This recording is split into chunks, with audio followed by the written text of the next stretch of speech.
Welcome to Stuff You Missed in History Class from HowStuffWorks.com.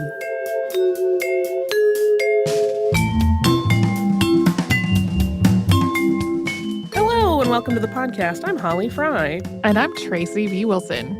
In the interest of a little Halloween fun this year, I thought it might be interesting to look at a couple of classic folklore figures. And these are two entities with a number of similarities. So first, they're both women. They are also both usually described as crones or hags, and there is no clear origin point for either of them. As a lot of folklore, they have been around for a long time, and they have been hitting the written record at various points in time, but their stories existed long before that. But they're also very different as well, because while both of these figures are part of folkloric traditions, one, they come from different parts of the world, and then the other is that one of them has actually a scientific explanation, and the other does not, but it has a really fantastic and colorful story that persists and has kind of spread far beyond her origins, and she's become almost like a modern folk hero for a lot of cultures she was never part of to begin with. So we were talking about two spooky ladies. The first is Pisadiera, which hopefully I am not completely butchering that. It is Portuguese, not a language I am comfortable with. And the other is Baba Yaga, both of whom would make great last-minute costume ideas if you're wondering. Also a note on Baba Yaga, I have heard some people pronounce it Baba Yaga. It seems to be a little bit regional in how those play out. Baba Yaga flows a little more naturally for me, so that is what I am going with. If you prefer the other, by all means, use it in your daily life. Please don't be angry at me for not. This is like Krampus and Friends Halloween edition. Yes, which is kind of funny because Krampus seems more like a Halloween figure, but is part of our winter holidays discussions. Yep. So we're going to start with Pisadiera. And there's a modern, sensationalized version of her that's really just terrifying. Starts with tales that warn against eating heavy meals before going to bed and advise you never to sleep on your back, with results that are a lot more horrifying than if you just eat Welsh rarebit before going to bed. I did think about how there's like a rarebit through line in our podcast lately. Yeah. And this is because if you eat a big heavy meal before going to bed and then you sleep on your back, then possibly Pisadiera is this old hag with wild hair and claws and razor sharp teeth, and she's going to come visit you and sit on you in the night. And if she does, you may very well not survive the visit. Pisadiera will climb atop your chest or stomach and begin to torture you in your prone and deeply drowsy state. She may or may not laugh or giggle as she goes about her work, applying pressure to your chest or stomach, possibly even stomping on it, so that you lose your ability to breathe and slowly die. So maybe the most gruesome aspect of this attack is that she wants her victims to be incapacitated, but she also wants them to be awake. So you might try to fight or scream, but your body won't respond to what you're doing. So according to all these stories, when she attacks in the night, her victims either die or remember the events as a hazy nightmare. But while modern paranormal enthusiasts have kind of taken up the Pisadiera legend and run with it, its roots are actually in Brazilian folklore. So if you go to an online dictionary, the name Pisadiera translates from Portuguese as stepping foot or treader. Folklorist Luis de Camara Cascudo has also examined and suggested some other linguistic roots for her name, including peso, which means heavy, and the root of the Portuguese word pesadelo, which means nightmare. Folklore-based descriptions of the Pisadiera cast her in a variety of ways, and even sometimes as a male figure, although it is much more commonly a woman. In Ceará, state of Brazil, along the country's northeastern shore, this figure is always male and named Pisador, but in the female form, she is often described as an old woman, often spindly with long fingernails, although there are also regional variations in which she takes on a more portly physicality. In the São Francisco River area near Brazil's eastern coast, the name is spelled differently. It becomes Pisadiera with an E after the P instead of an I after the P. This version of the terrible nightmare visitor also is associated with a specific article of clothing, which is a red cap. The cap is connected to her power, and according to this version of the legend, it offers a way to overcome her if she attacks you in your sleep. If you manage to snatch off the cap, her power and strength will be diminished, and she'll be so desperate to get the cap back that she'll grant a wish in order to get it back. So yeah, there's a way out. There's an escape clause. The legend is that she lurks on rooftops, waiting for people to go to sleep. So then she can drop into their homes, often through chimneys, and then do her business of walking on their chests. And at that point, the folklore version is pretty much like the version that gets repeated on modern, sort of more sensationalized paranormal sites. She crushes the air out of her victims' lungs, and they experience a slow, agonizing death, or they are survived but left with a lingering sense of terror. There's a Portuguese folkloric predecessor to the Pisadiera, which is a very similar behavior, but was a male friar figure called the handhole friar or little handhole friar. As that name suggests, this legend was that he could enter a sleeping person's room through the keyhole and impede their ability to scream by placing a heavy hand on their chest. This entity also shares the red cap detail, and he only brings nightmares. When the person wakes up, he vanishes. Yeah, it's less of a fatal situation and more that he will just manifest really bad dreams into your subconscious. Brazil's native peoples have, across different tribes, their own different versions of Pisadiera in their cultural mythology, although they go by slightly different names. But all of the different monikers that go with this legend are associated with demons and nighttime, and the descriptions all follow this same general pattern of a scraggly woman with wild hair and long fingernails who comes to sit on a sleeper's chest or stomach. It's really hard to trace the origin point of this myth and all the related folkloric figures.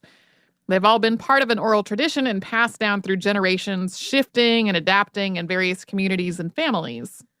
Yeah, just like if you have like a family story you tell, it often changes from generation to generation as people add their own details and bits or maybe forget parts of it. And the same thing has happened with this. You may well have also heard of other entities that are very similar to the Pisadiera in other cultures outside of Brazil. And even within Brazil, as we mentioned, there are many versions. And that's because they all really link to this same fear of powerlessness when we sleep. But even more than that, they all seem to be expressions of a really common phenomenon, and that is sleep paralysis. I have an embarrassing story for you, Tracy. What is it? One, have you ever experienced sleep paralysis? No. Well, I mean, not to the extent that people who talk about like their very frightening events have. So I have on and off throughout my life since I was 5. That's the first time I remember it happening. But I never told anybody about it and thought like this was my horrible secret that was like the portent of the day when I would just go mad. Oh, no. Like I remember when I was 5, the first time I was, my dad, who is career Air Force, was away and I was sleeping in my parents' bed with my mom. And I woke up and I thought there was a ring of demons dancing around the foot of the bed and I couldn't move and they were basically threatening me and my mother, and it was very scary. And this continued to iterate in various different versions throughout my life. And it was not, again, I just thought like, well, I will absolutely lose my mind one day. And this is just the early stages of it. And it was kind of my weird thing that was fearful in my life. And it was not until I was, I think, 30 years old and in a car on the way to Disney World with a friend where she started describing an episode of sleep paralysis. And I was like, wait, that happens to other people? So I'm completely embarrassed that I did not know and did not, even though I am a person who loves to research things, think to look up this thing. Yeah. And see if it was common. It's so common. It happens to so many people. Yeah. Well, and I've had a couple of incidents in my lifetime where I had a really scary dream and could not move, but like not to the extent that like people who wind up going and being diagnosed with any kind of sleep disorder have described. Yeah. And one of the things I know I do is I work continually even now, even though intellectually I know what's going on. And sometimes I'm conscious enough to be like, oh, this is happening. But I always have that moment in my sleep where I try so hard to make a noise that sometimes I make what is apparently a very frightening noise. I only know because my husband is like, whoa, that's terrifying. I'm going to have nightmares about that. So this phenomenon that Holly has been experiencing was first described in writing by Hippocrates circa 400 BCE. but people were surely experiencing it way before that. It's been linked with sexuality and with the concept of demons who paralyze their victims and rape them at various points in history. So, like the succubus and incubus myths are kind of tied in with it. Over time, those associations have diminished, though. And coming up, we're going to talk a little bit more about what sleep paralysis actually is and sort of how it works as much as we understand it. But first, we're going to pause and have a quick sponsor break.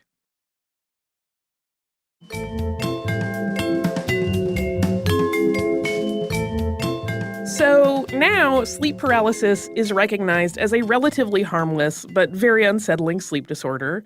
It can be linked to other things, but it in and of itself is harmless. The exact nature of how sleep paralysis happens is actually the subject of ongoing study. It seems that the visions of demons or evil presences, which are common in instances of sleep paralysis, are the result of hypnagogic or hypnopompic hallucinations. So, hypnagogic hallucinations happen at the onset of sleep. Hypnopompic hallucinations happen as a person is waking up. And it is likely that this is because the REM cycle of sleep is disturbed, and so that transition into or out of it is jarred. And there is a normal brief paralysis that does happen at those points of sleep. But in the case of sleep paralysis, the sleeper achieves a level of consciousness during those times, and that is why the brain puts together these very scary possibilities. There's probably a genetic predisposition to experiencing sleep paralysis, and all kinds of stressors can trigger these experiences. Anxiety, jet lag, post-traumatic stress disorder, even just routine life changes like changing jobs or moving to a new place can contribute to all kinds of sleep disorders, including sleep paralysis. Sleep deprivation can also cause the shift into REM sleep to happen at an abnormal rate, which can lead to sleep paralysis. It's also really, really common. Between 25 and 50% of Americans are estimated to have sleep paralysis. Yeah, and this science is all, like I said, still being studied. There was one thing I looked at that said, well, for a long time we thought it was more common in women than men, but then we did this other sample group and that didn't pan out at all. So they're still figuring out like exactly what the sort of classic person who might get sleep paralysis is, because some people will have it just once or twice in their lives. Other people like me have it all the time. It's just a weird thing. We don't know. But sleep medicine as a field, which is really what I'm getting at, is still relatively young. Researchers have only been truly digging into the science of sleep cycles for less than 100 years. So for centuries, people have been trying to explain these weird, scary moments of feeling intensely that some creature had crawled atop them as they slept and paralyzed them, forcing a waking nightmare upon them, which they had no power to combat or even scream about. While Hippocrates wrote a description of what really seems like sleep paralysis way back in the 5th century BCE, it wasn't until the 1600s that the disorder was written about medically as a diagnosis. That honor goes to Dutch physician and anatomist Ysbrand van Dijmerbroek, who was treating a woman who had these recurring nightmares. It was not all that long after the word nightmare became more associated with the general umbrella of bad dreams. Because before the 1400s, the word more conveyed the idea that a witch or a demon had come to the sleeper in the night. Yeah, that's one of those things that gets cited as a problematic aspect in untangling historical instances of sleep paralysis, because the word nightmare has shifted meanings. And in this sort of several hundred-year period, it was getting used both ways. So that makes it a little tricky. And even though we have had sleep science working on explaining sleep paralysis, the experience is so intense and it feels so very real to many people that they still seek other explanations. I mean, it really does sometimes feel like there is a person over you, and it is hard to accept that your brain has just made this up. And this is likely at the heart of a number of alien abduction stories. A lot of sleep researchers talk about this. Many people who experience sleep paralysis report feeling as though their bodies have been dragged or even carried through the air. Those are sensations that are also common in abduction stories. So there is some research going on to link exactly how those work together. So if you don't want to be visited by Pisadiera this Halloween season or anytime, make sure you get plenty of sleep on a regular schedule and don't sleep on your back. That's not just a piece of folklore. Sleep scientists caution against sleeping on your back as well, as do people who have to sleep in the same room as snorers. Of course, you can always take your chances, though, that you'll somehow manage to steal her cap if you happen to be visited by one of the ones that has one on. Yeah, and then you can get a wish. I'm waiting for you, Pisadiera. I want that cap. And it's going to happen again, so I may as well think about it that way. Just plan. Train your brain for some cap snatching. I'm going to do it. Maybe if I could train one of the cats to help me, then that would really help out. Here's an interesting thing I will, as an aside, nobody really cares. Since having cats, the instances have gone down, and I wonder if my brain is trying to process something like that, and they're like, no, it's just a cat on you. I don't know, but they've helped.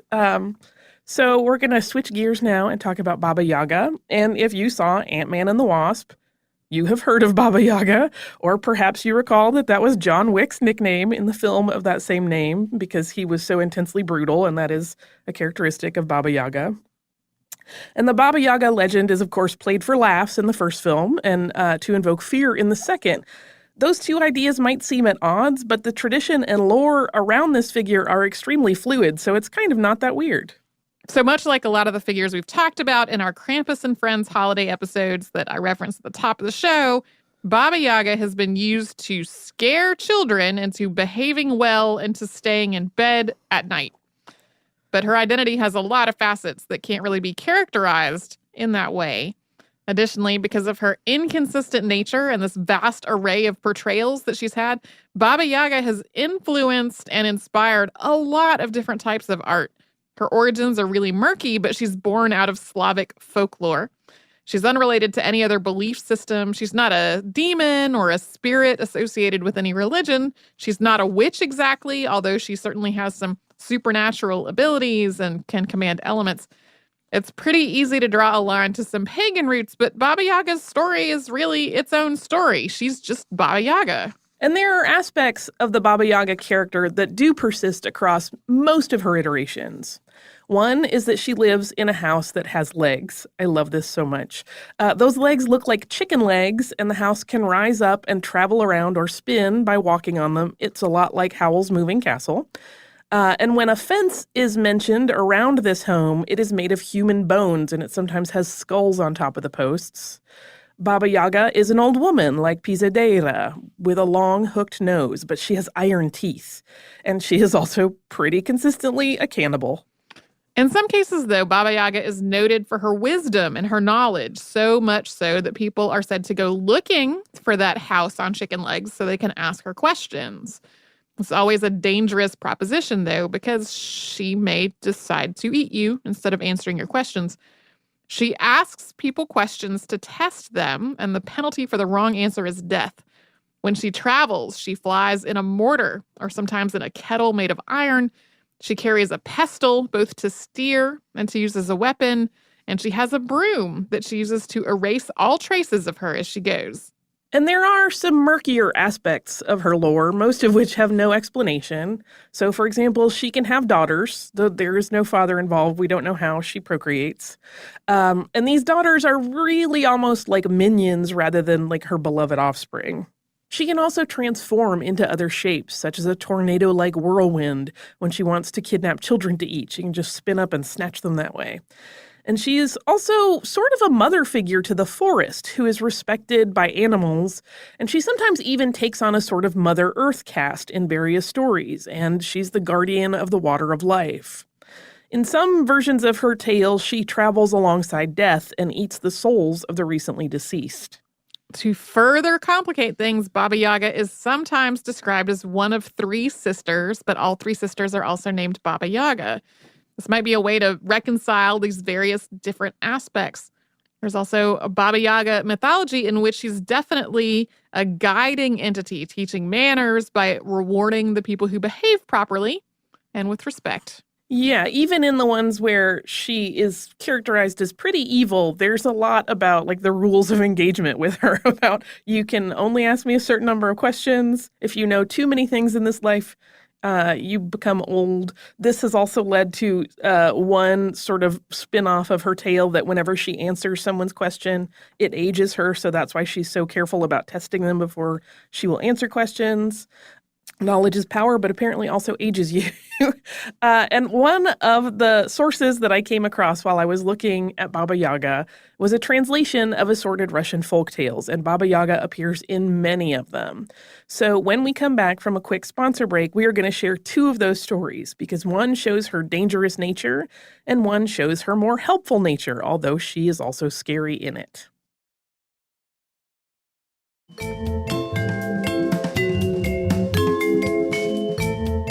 So in the first of the stories that we will share from this Russian folktale book, Baba Yaga features in it, but it starts with 41 brothers. They have their own weird backstory. They were hatched from eggs by a childless couple. One of the things I love about old folk tales is how completely wonderfully weird they often are, and this one delivers.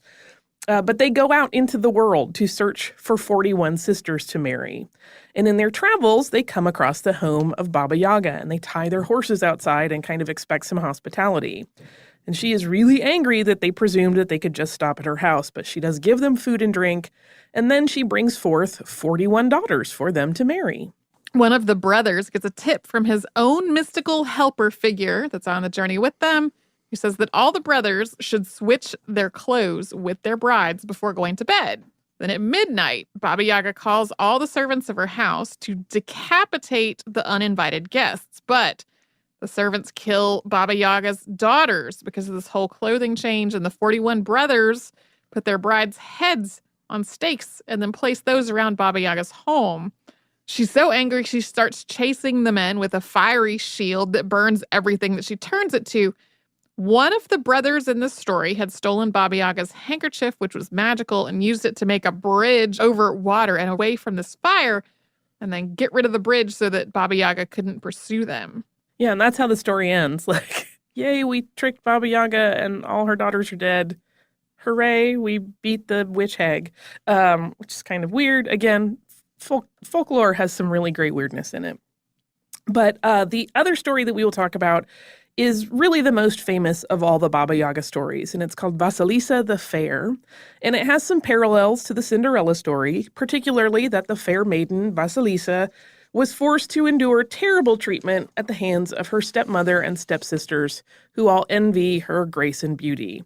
And Vasilisa had the help of a doll, however, which was given to her by her mother before she died. So Vasilisa fed her doll and told it all her troubles, and then in return, the doll did a lot of her chores for her. While Vasilisa's father was traveling, her stepmother sent her into the forest to the place where Baba Yaga's hut was, hoping that Vasilisa would be snatched up and devoured. But the doll helped guide Vasilisa's path, kept her from getting too close to Baba Yaga's hut. The story specifically mentioned the bone and skull fence. One night, when all the candles of the house had gone out, the evil stepsisters sent Vasilisa specifically to Baba Yaga to ask for light. She was scared, but her doll told her that if she carried her on the trip, if she took the doll, she would be safe. So on the way to Baba Yaga's hut, she was passed first by a white horse with a horseman all in white, and then a red horse and a horseman all in red. And then as she approached the hut, a black horse with a horseman clad entirely in black. Later in the story, she finds out that this is like the different phases of the day which Baba Yaga has some control over. But this third horseman vanished as he approached the door. Vasilisa saw this because she was also coming upon the hut finally. So Vasilisa heard Baba Yaga traveling toward her hut from the woods, flying in her mortar. And she was terrified, but told Baba Yaga her stepsisters had sent her to ask for fire. And surprisingly, Baba Yaga was receptive to this. The terms were that the girl had to stay and do work to get the fire, and if she failed in the tasks that she was given, she would be eaten. So for several days, she's given a series of tasks to do every day while Baba Yaga is out flying around doing her Baba Yaga things. And each day the task list lengthened, but Vasilisa was able to get everything done thanks to her doll. And this seemed completely impossible to Baba Yaga, and so she questioned Vasilisa about how she was managing to do all this, and Vasilisa told Baba Yaga that it was through her mother's blessing. This led to the old hag saying that Vasilisa had to leave as, quote, "no one blessed may stay with me." And so she sent the girl on her way with a skull with burning eyes. This was her means of bringing fire back to her house. But when she got the skull home, its fire burned the stepmother and stepsisters. So the story goes on from there, although Baba Yaga is no longer in it. Vasilisa's fate continues to improve, though. She ends up married to the Tsar, and her father lives with her, and they're all happy. Again, I love the weirdness of folk tales. There's like a whole spinning of flax in there. There are, if you look at many Baba Yaga stories, you start to see ingredients that we know from all of the various fairy tales we have seen from various cultures. There are just those consistent things that happen. There's even some great beanstalk stuff, and sometimes Baba Yaga does the fee-fi-fo-fum that we, at least that grew up in the United States in the second half of the 20th century, got in our Jack and the Beanstalk version. And so the other thing I wanted to talk about is some art. So while there are many works of art based on both Pisadiera and Baba Yaga also inspired the composer Modest Mussorgsky. When he wrote the 10-movement musical composition, Pictures at an Exhibition, he included one segment, that's the 9th of them, titled The Hut on Hen's Legs, which is a musical personification of Baba Yaga hunting for a human snack. Pictures at an Exhibition is actually structured around the idea that each movement of the piece is based on a piece of art by Russian artist and architect Victor Hartmann. So really, this is a double dose of art inspired by the Baba Yaga legend. That whole thing has its own story. Victor Hartmann died rather suddenly when I think he was 39. And so Mussorgsky was friends with him, and it was very troubling, and that was kind of what led to this piece being done. You have probably heard this piece, whether you know it or not, because it is probably the most famous of Mussorgsky's pieces, and people will often play it in concert, and it's lovely. The Hartmann painting of Baba Yaga's hut is not like any of the others I have ever seen. It's done in as though the hut is in the style of an ornate Russian clock. So it is a lot more quaint and a lot less sinister than Baba Yaga's house is normally depicted. So if you find yourself in front of a hut with chicken legs late at night, tread carefully, be polite. You don't want to get eaten by Baba Yaga. I want to maybe make friends with Baba Yaga and hang out. Yeah, back in my college days, many, many years ago, I read a number of sort of feminist analyses of various scary hag and crone and witch myths, with Baba Yaga being one of them, and like reading it as more of like this was a powerful woman figure that people were scared of. Yeah, I mean, I think even with Pisadiera, right, it's interesting that the male version of her doesn't kill people. He just brings them nightmares. But once that transitioned to became a woman figure, she was much more deadly. Right. It's just kind of an interesting thing to note. But yeah, Baba Yaga is one of those ones that is very fascinating. And because, frankly, her name is fun to say, I think people really latch onto it and love it. But I would just like to show up at her house and be like, hey, friend, do you want to hang out and I'll do your hair? Like, I don't know. She just needs a manicure and to hang out and have somebody actually talk to her. I am doing a little bit of a mailbag roundup of postcards because we've gotten a lot of them lately, and I've been letting the pile stack up. And one of these is one of my favorite postcards we've ever gotten because of the message on it. The first one is from our listener. I think it is a Cody. This is another victim of the mail service stamps. He has been traveling and he went to India and he wanted to send us a postcard from India, but did not find any postcards. Apparently, India does not sell them. I don't know that from personal experience, so I'm trusting you on this one, Cody.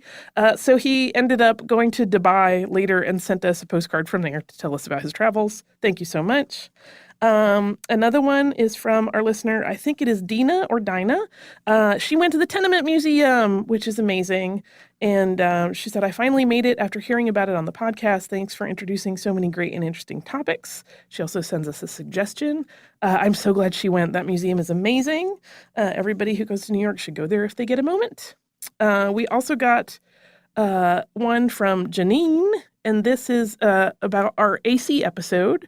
She said, hi, ladies. I'm so excited to finally have something interesting to contribute. I listened to the AC episode yesterday and immediately thought of this step well in a tiny ancient village in India.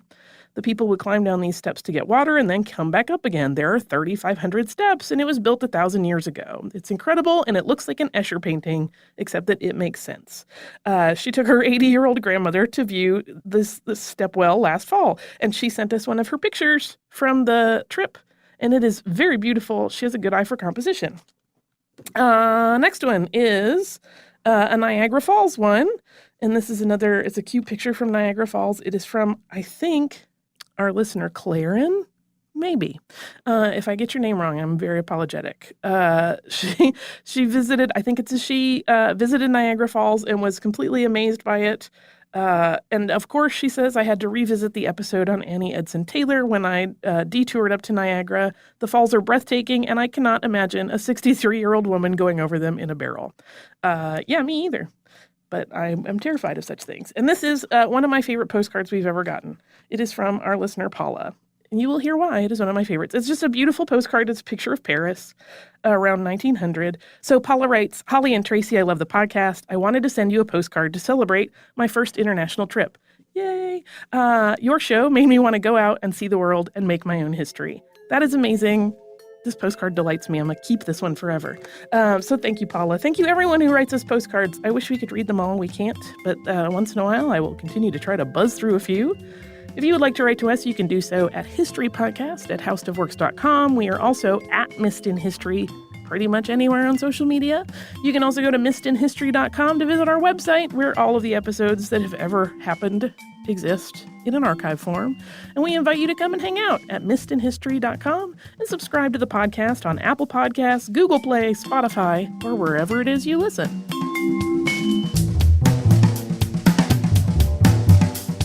For more on this and thousands of other topics, visit howstuffworks.com.